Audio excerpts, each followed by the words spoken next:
तो आज मैं आपको एक अनोखी रहस्यमय कहानी सुनाऊंगी। अगर आप चैनल पर नए हैं तो अभी सब्सक्राइब कर ले, यह मेरा दूसरा नया चैनल है ताकि और भी रहस्यमय कहानी सबसे पहले आप तक पहुंचे तथा कहानी पूरा देखें, क्योंकि अंत में एक अनोखा रहस्य छुपा है। धन्यवाद। तो सुनिए।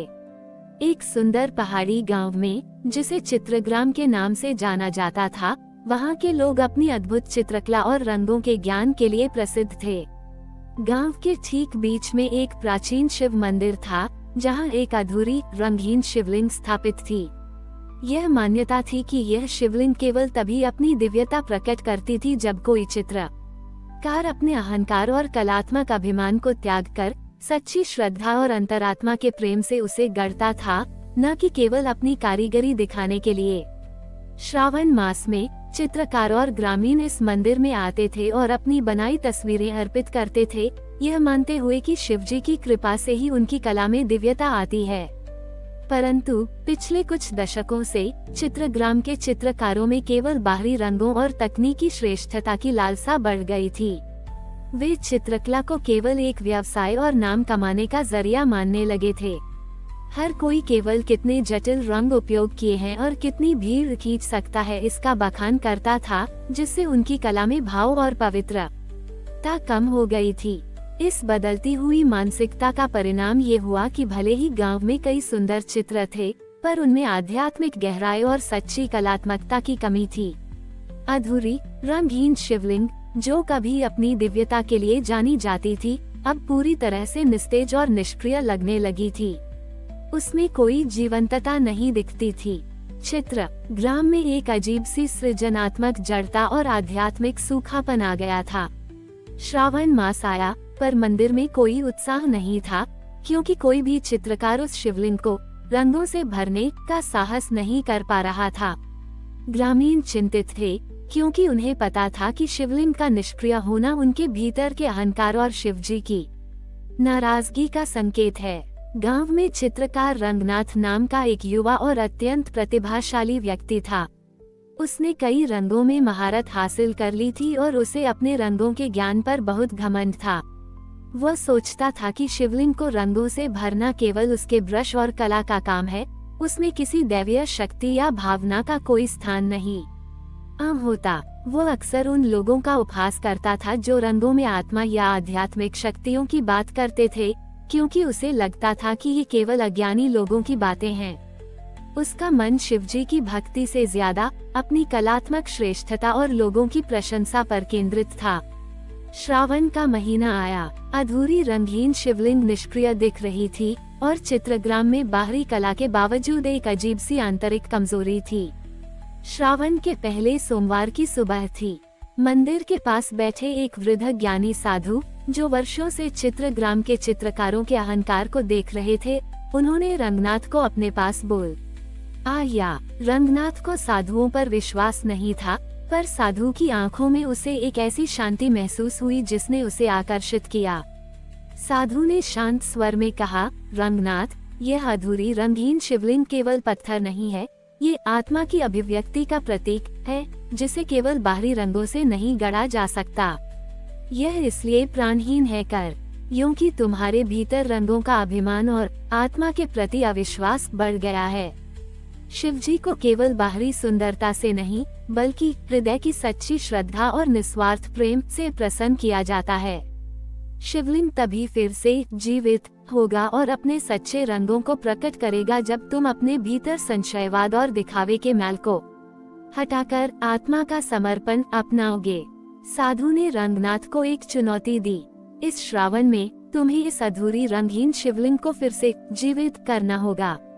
तुम्हें इसके लिए अपने ब्रशों या बाहरी रंगों का उपयोग नहीं करना है, न ही किसी और की कला की नकल करनी है।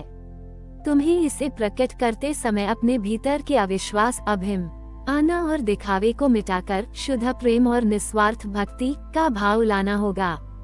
तुम्हें अपने हाथों से केवल अपनी अंतरात्मा के भावों के सहारे प्रतिदिन इस शिवलिंग को स्पर्श करना होगा और उसे अपने भीतर के प्रेम से सींचना होगा, मानो तुम्हारी आत्मा ही उसे जीवन दे रही हो।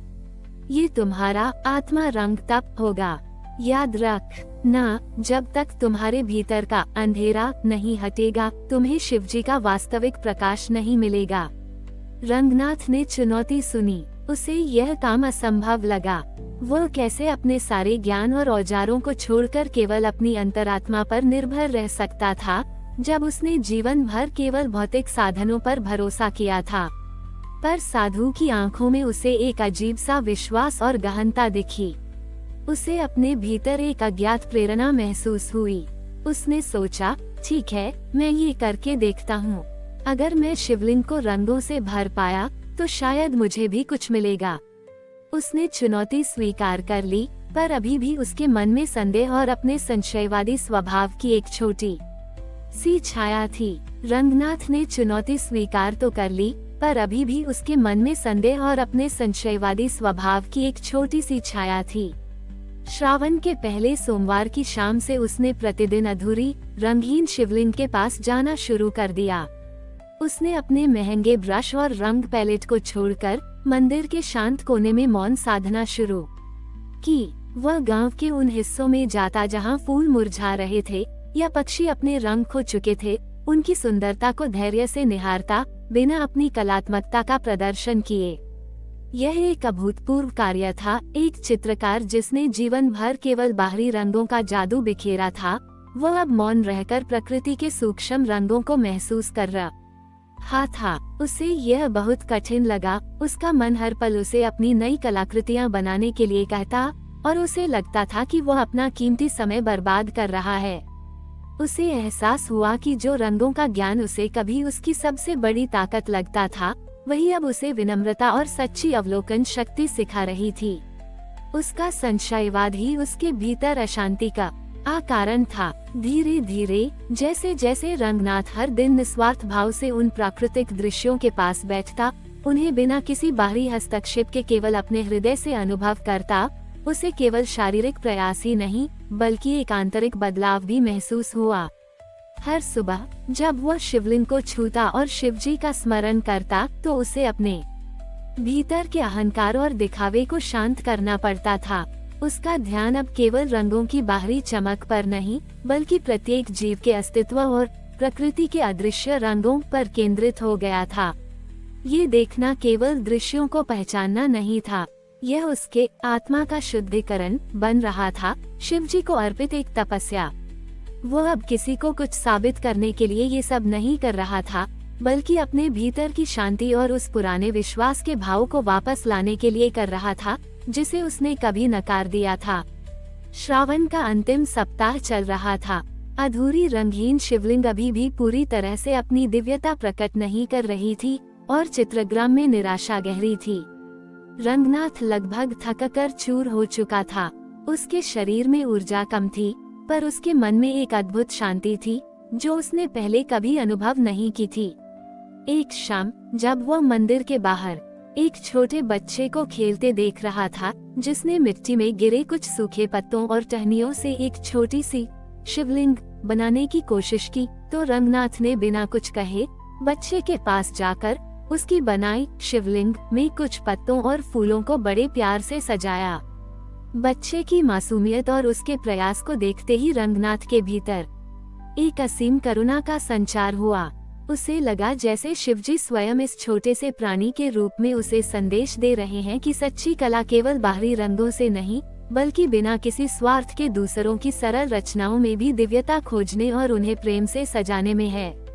उसने अपनी अंतिम शक्ति से गांव के उन सबसे उपेक्षित स्थान और में जाकर प्रकृति के मौन रंगों को महसूस किया और उन्हें अपने प्रेम से सहारा दिया। इस बार किसी दिखावे के लिए नहीं, बल्कि केवल निस्वार्थ प्रेम और समर्पण के भाव से। श्रावण के अंतिम सोमवार की सुबह थी। रंगनाथ अब भीतर से शांत, विनम्र और सच्चे प्रेम से प्रकाशित अधूरी रंगहीन शिवलिंग के सामने खड़ा था। उसने धीरे से अपने हाथ जोड़े और अपनी आत्मा से निकली शुद्ध श्रद्धा को शिवजी को अर्पित किया। उसने कोई ब्रश नहीं उठाया, न ही कोई विशेष चित्र बनाया।